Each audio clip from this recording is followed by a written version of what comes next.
En fait, en France, on fait de la culture marine, on fait des cultures marines, c'est-à-dire qu'on élève l'huître, on la récupère soit en captage naturel au niveau de l'océan, soit en essaim, donc c'est des bébés huîtres, soit en essaim dans une écloserie, nurserie, et on l'élève sur table, dans l'estran souvent, enfin voilà.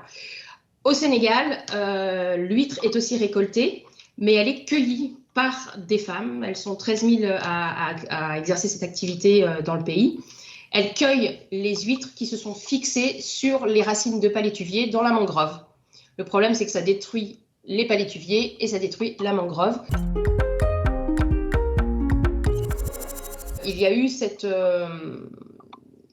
une discussion entre ce monsieur qui fait de l'agriculture moderne là-bas au Sénégal et en France, le comité régional de la conchyliculture, la maison familiale rurale de Challans qui forme des futurs ostréiculteurs, et puis une entreprise, Écloseur Nurser. Ils se sont rendus tous les trois là-bas pour voir dans quelle mesure il était possible de mettre en place cette agriculture et surtout que ce soit cette conchyliculture, pardon, et surtout que ce soit une activité qui reste locale. L'objectif n'était pas d'aller former des ostréiculteurs, mais de former des personnes qui ensuite formeraient des ostréiculteurs. Et puis, l'objectif était voilà, de développer l'ostréiculture moderne au sein du pays.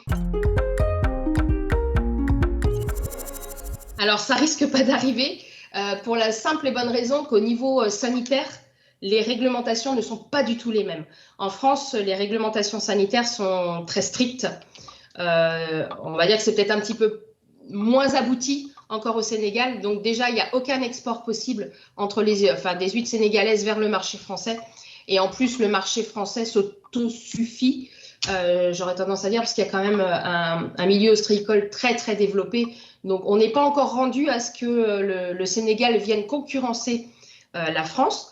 Mais ça leur permet à eux de créer, par contre, un véritable marché, une véritable profession, un véritable exercice local, qui restera local sans qu'ils aient besoin d'importer. D'ailleurs, ils n'ont pas forcément les moyens d'importer des huîtres françaises, mais ils produiront localement un produit qui pousse chez eux et qu'ils sont capables d'élever et de mettre en élevage.